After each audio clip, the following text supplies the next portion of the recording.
biggest motivation of Supernature is to stop urban sprawl from continuing as we know it. We know that the way that we're building cities today just does not work. The idea of building boxes on a grid is not natural. So when we're talking about let's look at nature and see what nature does better than we do, how do we learn from 4.5 billion years of evolution and try to design similarly, we realize that there are different kinds of geometry and it's not all Cartesianal, it's not all based on boxes. So when we say design like nature, that fundamentally means that we are not designing intersection, we're not designing boxes. We're designing something that is much more organic, that is much more cellular, that is much more rooted in the geometry that exists in nature. It's something that is much more embracing the existing ecology and in some cases even improve the existing ecology.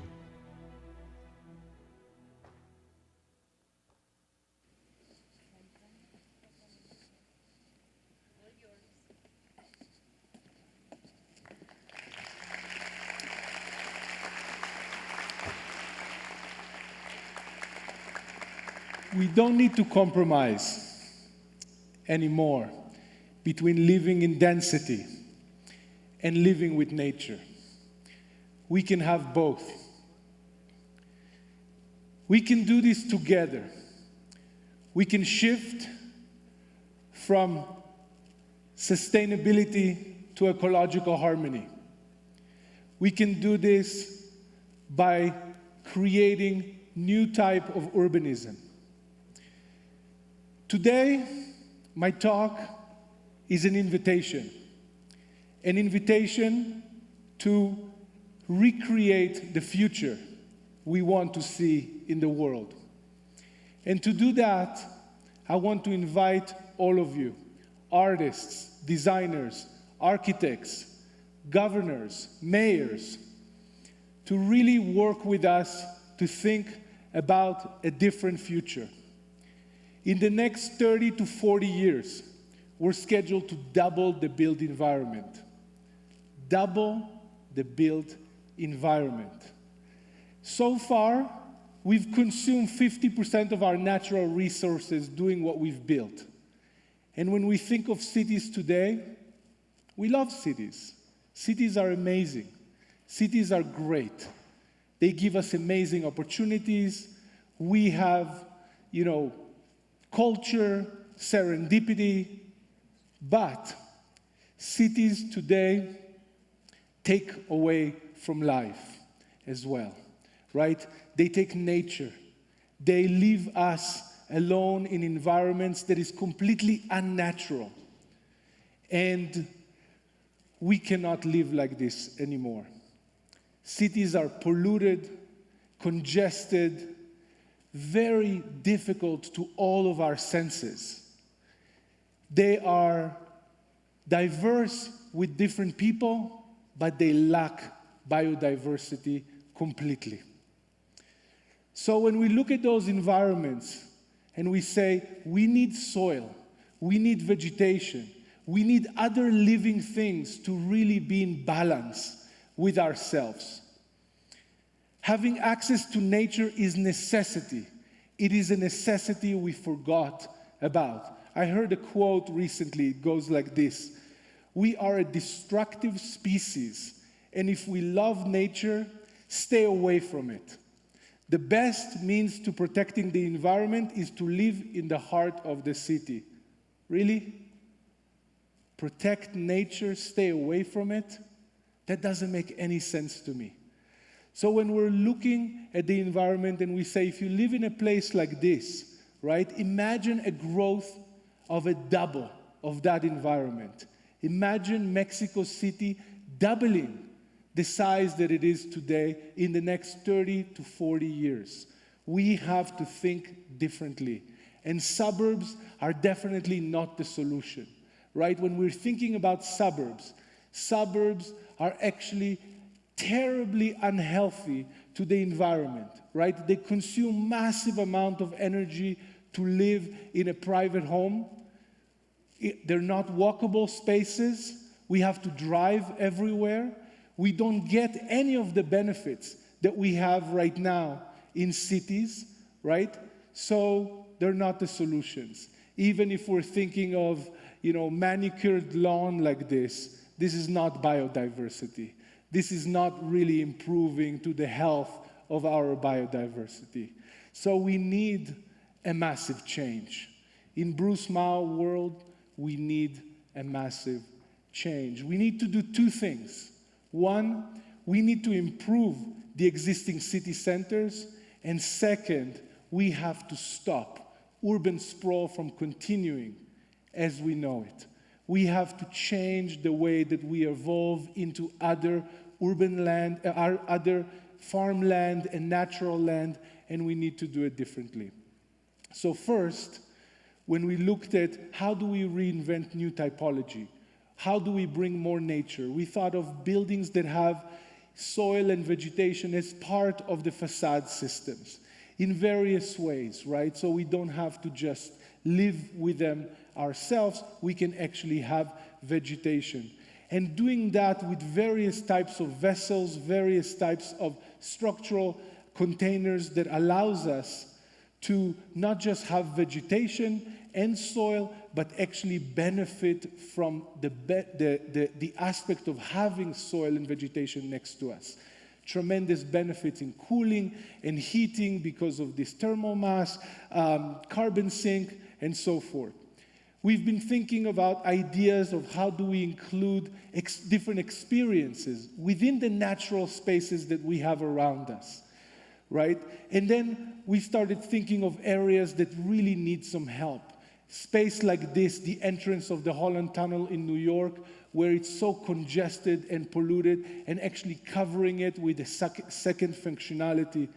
A project that we recently completed in São Paulo, which is pedestal for vegetation, really highlighting and creating this idea of putting nature on a pedestal whenever we don't have space. And sometimes being inspired by the local nature, by the local environment. This is a proposal that we created in Argentina, inspired by the waterfall nearby. And then thinking of how to change those suburban sprawl into communities that are sharing resources, living together. This is the very first net zero neighborhood that is going to be built now in London, Ontario, in Canada. And then we realize we have the ability to live in a space that is having both nature and people, and create a different density.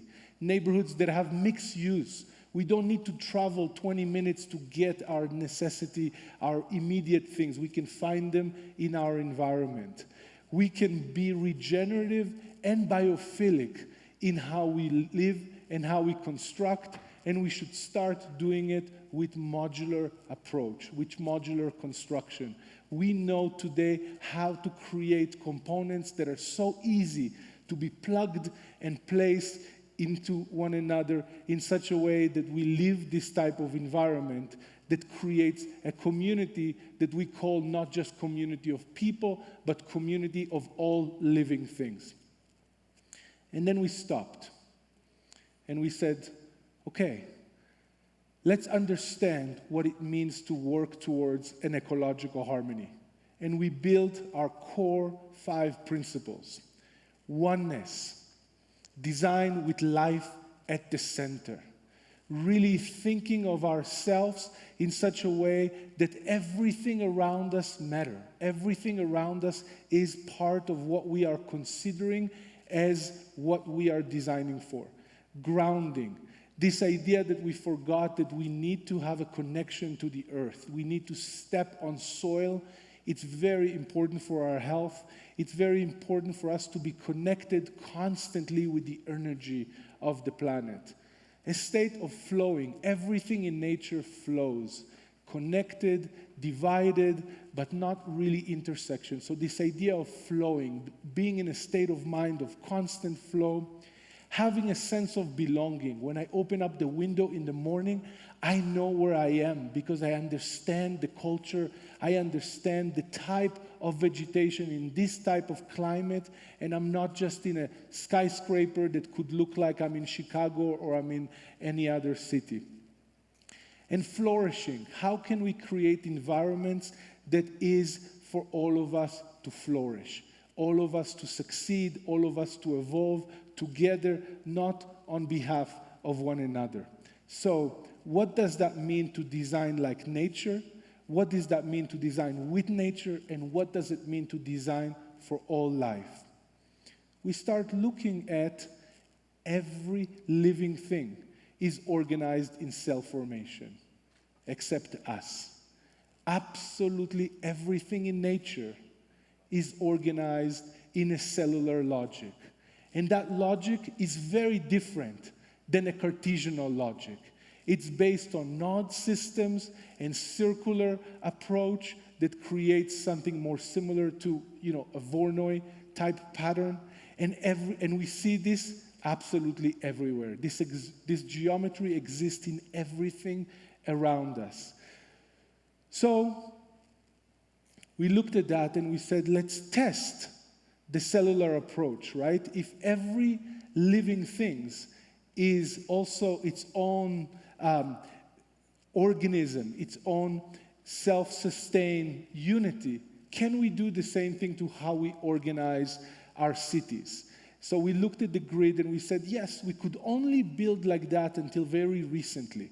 We could only organize cities like this. But what if we can actually start learning from nature and start to organizing communities in a cellular ways? And we start testing that. And we realize that there are tremendous benefits to organizing cities in cellular logic. I'm going to speak about a few examples, and I'm going to speak about a bunch of benefits. But when we speak about this idea of master planning, and we say, let's humble ourselves just a little bit, and let's not be the master of our environment, but let's let the environment influence our decision on how we design and how we make things. So we call it bioplanning. Bioplanning is an approach that basically looks at what the nature wants to become rather than what we want the nature to be. So we compared the same exact built environment, right? 56% built area, and we realized that we can reduce streets and circulation of roads by more than 50%. And actually return more than a quarter of the land to be natural area. So when you think of this natural area, you basically say, well, this is tremendous benefit in so many different ways for the planet, for the environment that we're in, and for our health, right? So cells comes in various forms, and we can do it in various ways. There are many motivations for why we choose certain types of cell aggregations and organization depending on density, depending on land use. And we've experimented with a few, and we know that over the next several decades, we're going to continue to experiment with various cells formation depending on where we work and where we design. So each one of those have slightly different percentages, slightly different benefits, but this idea that everybody lives on a park, this idea that everybody lives in this sharing approach, right? So it's not just for the logic, it's also emotionally right. Instead of organizing ourselves like, standing in lines or an army order, we are now organizing ourselves to share, to trust one another and build that trust in our environment. It's a new design logic. The cellular street actually helps you to get from point A to point B much faster and much safer. So it reduces the amount of signal, and it reduces the amount of infrastructure. And when you look at the comparison between intersection of 4 ways, we have 16 points of collision versus 3 ways that have only 3 points of collision, you understand why you can flow much faster and why you can basically have a much less intense areas to move around. So much better flow, much faster, and much safer. We're designing cities like species. We are creating a computational model that helps us to design. It doesn't do the work for us, it just understands certain aspects that we want to computate. It understands the land use, it understands the existing topography, it understands the climate, and it helps us make some of those choices that helps us shift to a much more natural type of organization.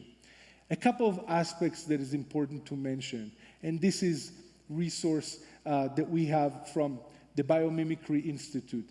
Designing like nature does not only mean cell formation. It also means that we use local material. It also means that we think about getting towards a net zero to get to the ability to use what we have available, to understand how to design with the energy that we have in the place, and designing with nature. Tremendous benefit on our health, tremendous benefit on our cognitive, on our productivity, on our creativity, and we understand that we don't just want to be close to nature, we want to be in nature. We want the nature to be right underneath us. So it's a new design logic. It's a new design logic that provides a new type of geometry. That geometry gives us diversity of forms that is much more than just 90 degrees. So when we start looking at those cells formation and we say, instead of blocks, super blocks, we call it the supercells. Supercells can come in various ways. They can come in various modular and biophilic housing typologies, and each one of those type of configuration is working within our tool right now, which we're going to invite everybody soon to integrate into the tool and use it as a resource. Let's take a moment to see what it feels like being inside of a supercell.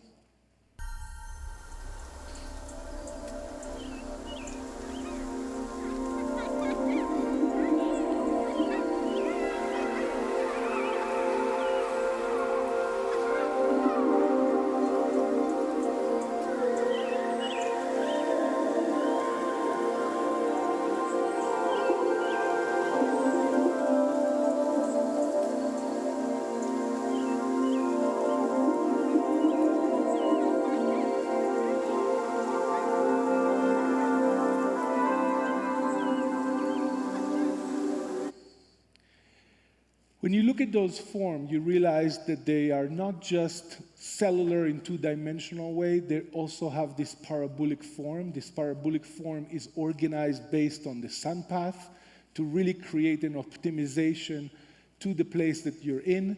I'm not going to get much into the technicality of that, but you can see how soft the environment becomes. We don't have anymore those sticking towers that are creating a very mechanical looking environment. The environment is much softer. And this logic is helping us create something that is really much more pleasant to our senses. The idea that every roof is green, the idea that we can control the type of parabolic form based on the density that we want to create, based on the type of environment, and it always computes and helps us understand the benefits of those type of decisions.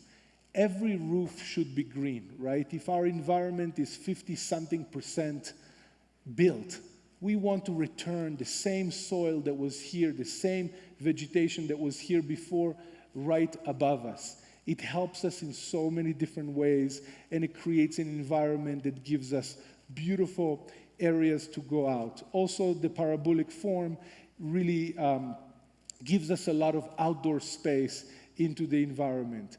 I'm not going to speak about the various between hexagonal form. Hexagonal forms have tremendous benefit in terms of use of interior space, actually reducing tremendous amount of waste space. We don't have to always make cells that are connected. Cells can also be independent buildings organizing such logic.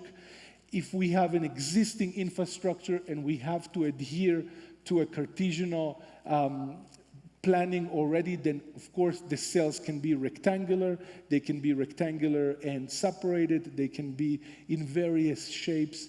And each one of those is really depending on where we are. Construction automation. It's clear to us that if we want to build faster and cheaper, we have to bring construction automation. The advantage of having a crane center inside of your community and able to basically deploy all of the components save tremendous amount of time, save tremendous amount of logistic issues that typically happen when your trucks are outside in the street. Now everything comes to the middle and gets deployed. So the idea of modular component, the idea of bringing all of those things in. So this is really a call for action, right? This is the idea that we're not going to change the world by ourselves. We want to basically work in various places. So when we talk about this ambition of saying sustainability is not enough, let's do more than that. Let's do better than Decimos que that. la Let's leave the sustentabilidad no es environment that we suficiente, came tenemos que to hacer mucho even más. better than what it Tenemos que was. dejar el So we entorno invite you to play. mejor que como lo And I'm encontramos. calling Les for invitamos a planners, todos a que designers, participen, architects. planificadores, Come, arquitectos, explore diseñadores, local vengan y design, exploren. explore your solution, integrate them into our tool, and show the world and show your local places what can be done. Mayors, municipalities, governors, contact us. We have a deployment of labs that is helping us to create education program, create simulations for how your city is going to grow, how your city is going to evolve in the next 10, 20, 30 years, and have the ability to measure the impact, have the ability to measure the change that you're making. So fund and host a local lab in your place and cater to all triple bottom line, right? People, profit, and planet is something that is clear to us we need to understand to address properly. Developers, we want to come and show you local options that are available, systems that are biophilic that you can actually use. Construction companies, assisting construction companies in making systems that are much faster and easy to deploy. Integrated, innovating system. There are so many amazing solutions that are simply not marketed well. Contact us. Have us help you, to reach the right audience for your innovative approach. We want to manufacture ecological systems, and we want to integrate all of those systems into one marketplace that really promotes a different future. Campaigning for ecological harmony. How do we talk to the world? How do we show the world? One of the things that we've created is this idea of building a temporary structure that over time becomes a permanent structure. So it can be deployed very fast in various climates. It adapts itself to the type of vegetation that is available. It's completely made out of wood, and over time, that structure remains and becomes a permanent structure. So we are excited to work with you. Thank you very much.